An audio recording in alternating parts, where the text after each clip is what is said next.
Hello all and welcome to Chalk Talk, your source for Ohio State varsity athletics, news, updates, and analysis. I'm your host, Kaley Rentz, coming to you from the Lantern TV studios in Columbus, Ohio.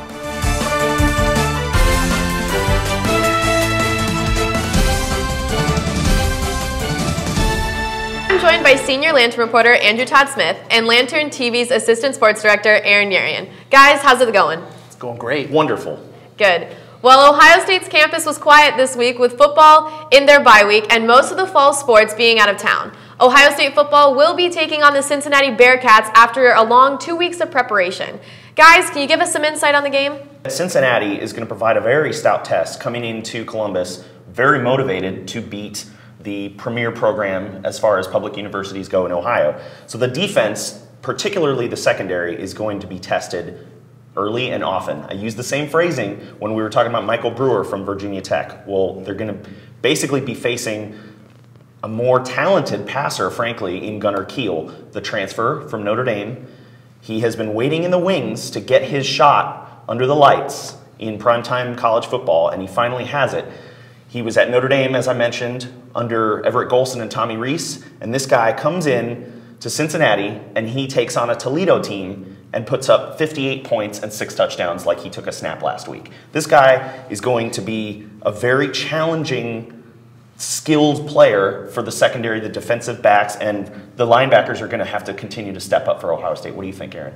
Absolutely, Andrew. One of two things is going to happen. This is Ohio State's defense is going to shut down Gunnar Kiel, or it's going to end up being a quarterback shootout. It's a tale of two quarterbacks when it comes to Kiel and redshirt freshman JT Barrett, whose stats extremely similar. You have Barrett 44 of 74 passing, 59% completion rate for 757 yards. He's thrown 9 touchdown passes, but he's also thrown 5 interceptions. Cincinnati, on the other hand, it's a situation of enemy unknown coming into Ohio Stadium. You have the redshirt sophomore Gunnar Kiel. He's 50 of 76 with a 65% completion rate. Almost 700 yards, 10 touchdowns, but only 2 interceptions. So he's averaging 340 yards a game.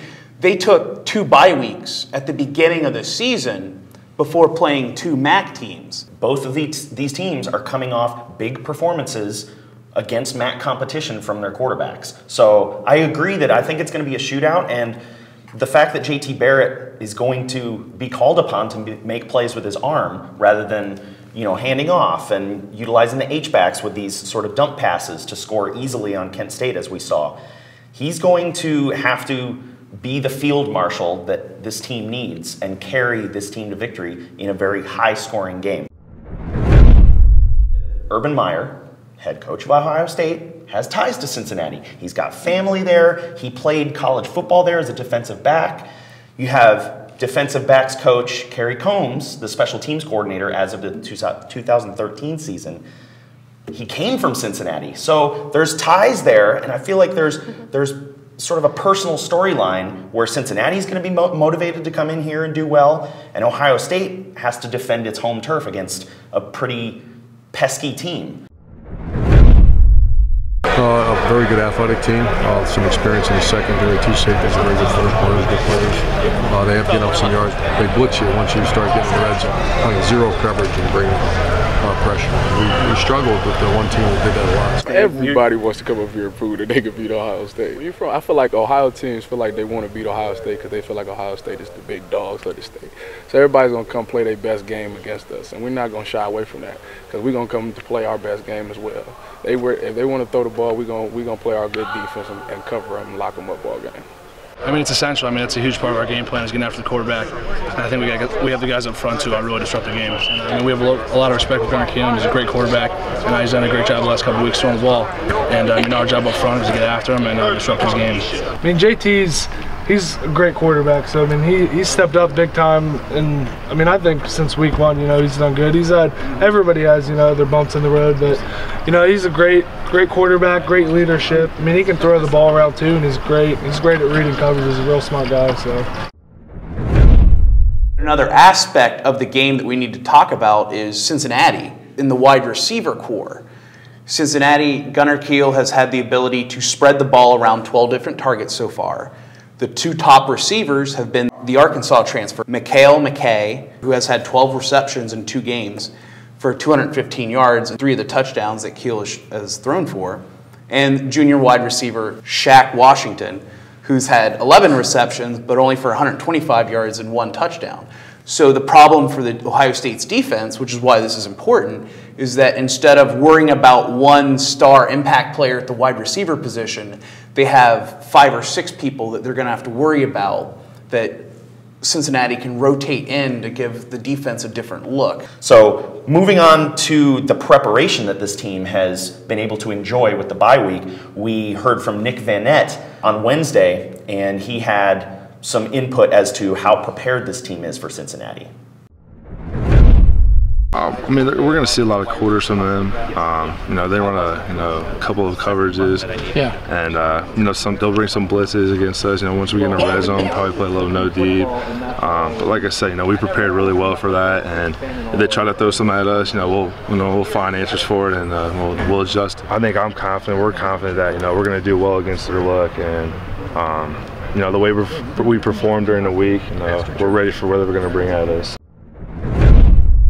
The team should be prepared to feel the confidence that they're exuding in these media opportunities. What do you think, Aaron? It was interesting to hear the team talk about how Dontre Wilson and Jalen Marshall have been splitting reps in practice, both being on the field at the same time. And given the fact that Marshall has had quarterback experience, it'd be interesting to see them come up in a wildcat formation, or essentially run buck wild, as it were. Yes, I think it will be good to see them incorporate Marshall more and more, increase his touches, but at the same time not necessarily take them away from Wilson, because they're both explosive players. If they're well utilized in the return game, we could very well see a special teams touchdown. We went around the oval this week to hear from you guys. With our whole defense situation, I think it might be a little bit of a struggle, but I think since it's an in-state game, it might give us more motivation to play a little bit better. I think there's a lot of improvements from week 1 to week 2, especially offensive line-wise. Variety in our offense is still needed, and our defense is better than it's been, but I think there's always room to improve in that as well. I think our front 4 on defense is really good. I know Cincy's good, but I think we'll be all right, honestly. What are your predictions for the scores? So it's going to be high scoring. Aaron, what do you foresee happening? I think Cincinnati comes out on top. I think it is going to be a high scoring shootout. I think the Bearcats win 56-49. I think Ohio State does eclipse the 50-point mark, so I'm going to go 55-42, Ohio State winning it. Well, that's all the time we have for football. Aaron, let's catch up with women's volleyball. Ohio State played in the Miami Invitational in Oxford, where they faced University of Alabama Birmingham. They faced Indiana University, Purdue University of Indianapolis. That's a mouthful. IUPUI.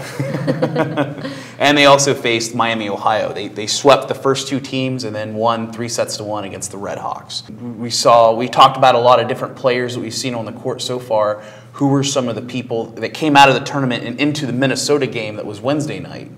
Sure, yeah. It's important to note that middle blocker Taylor Sandbothy, who has been an absolute standout, a defensive force for this team, has recently been suffering from an illness. So she hasn't been with the team for these 4 games that we're going over right now. So that, according to an Ohio State athletic spokesperson. Taylor Sherwin and Aaron Seckinger, however, have stepped up in her absence. Of course, the senior setter, Sherwin, was named the tournament MVP with 116 assists, and Seckinger, we watched her not necessarily struggle. She led the team in kills on Wednesday night against Minnesota as the team kicked off Big Ten play, but she had a lot of service errors too. Aaron, can you comment as to the importance of the serving game as the season continues and we get into the heart of this Big Ten schedule? Earlier in the season, when I talked to Coach Carlston, he had mentioned that serving was a weak area that they wanted to improve on over the season. He addressed the fact that he needs to rotate players through to get experience, and he's kind of already shorthanded a little bit with some of the injuries that they've had so far. Ohio State kind of feeling the hurt a little bit without Sandbothy in the lineup. She was #2. She was second in the Big Ten when it came to blocks with 60. on Wednesday night, there were 3 solo blocks in the entire game. Yep. Yeah, Sandbothy is, as we said, I mean, she's a force to be reckoned with, and this team, I feel like it's a good exercise for this team. Obviously, we don't wish illness upon anyone, but making the team step up in her absence, I feel like it's developing the rest of these contributing players. Katie Mitchell has drastically improved. The junior outside hitter, of course, 44 kills and 2 service aces during the tournament down there in Miami of Ohio, in Oxford. So we touched upon the fact that service errors, those need to come down. The team blocks, you mentioned they struggled with solo blocking, but they had 14 team blocks. So even though they're struggling without their individual star in Sandbothy, the team is adjusting to the adversity that's been dealt to them. So moving forward, Minnesota, of course, the number 17 team in the country, so no shame in losing to them in a 5-set nail-biter. But this team is going to continue to be tested. You touched upon it last week, Aaron. They're on the road until mid-October. I mean, what do you foresee happening with some of these tough Big Ten opponents? Well, absolutely. It's a quick turnaround when it comes to their Big Ten schedule. They've been on the road since the Miami Invitational. They were in the road up at Minnesota. On Sunday, they're headed to Madison to play Wisconsin. Tough team. Friday, they're going to Iowa City, Iowa. And then the next day, they're in Lincoln, Nebraska. So they're traveling the entire breadth and width almost of Big Ten country. Hopefully Sandbothy gets healthy and they get her back in the lineup. But I'm interested to see how this team continues to perform as they just get a taste of the Big Ten. That's all that we have for volleyball this week. Kaley, what have we seen in the world of soccer? Well, for the men's soccer team, it's actually really a disappointing last 2 games for the Buckeyes. On Sunday, the Buckeyes took on number 10 Penn State, and it was a really hard-fought loss. It was a 1-0 game, just tough for the Buckeyes. But then on Wednesday night, the Buckeyes took on Akron in the Connor Sen Memorial game, and they actually lost to the Zips 3-1. So really shaky for the Buckeyes. Akron came in and scored, and then Danny Jensen, the sophomore forward, came in and he scored right away for the Buckeyes. And it was a great turning moment, but the Buckeyes just didn't capitalize on that offensive momentum. And they weren't able to really keep the ball in the midfield. Senior Yanni Saris and then co-captain and junior midfielder Zach Mason, they just were not able to connect. They couldn't keep the ball with each other. They weren't moving well together. It was a tough game to watch for the Buckeyes. Just a game that did not show their strengths at all. It was good to see Jensen get on the board, as you said, Kaley, in the 17th minute. But that game, I agree that it kind of felt like it got out of hand. Like it was their game to lose when they came out in the second half with sort of a different look. You know, they were hungry in that victory over Northwestern. And I'm sure, the Penn State loss, hard fought, as you said, to go down 1-0 against the number 10 team in the country. I mean, and that had to be sort of emotionally draining. So to take that tough loss against the Zips, now, credit to the Zips, they were opportunistic. They scored, especially late, to kind of put that game away. But we actually were able to interview co-captain and junior Zach Mason, and here's what he had to say about the Buckeyes game against Akron. Akron's always really good at keeping possession in the final third.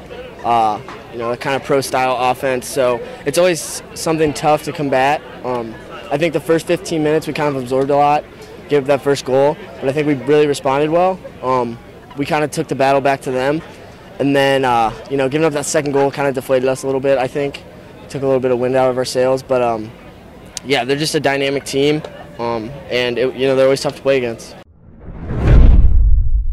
So of course, hearing from Mason, getting his input on this tough Akron loss for the Buckeyes, we'll have to see how they respond and whether they show resiliency when they go on the road to take on the Dayton Flyers, 1 p.m. this coming Saturday. Shifting gears now to women's soccer. Kaley, what input do you have for us? Well, the Lady Buckeyes fell to the number 8 ranked Penn State.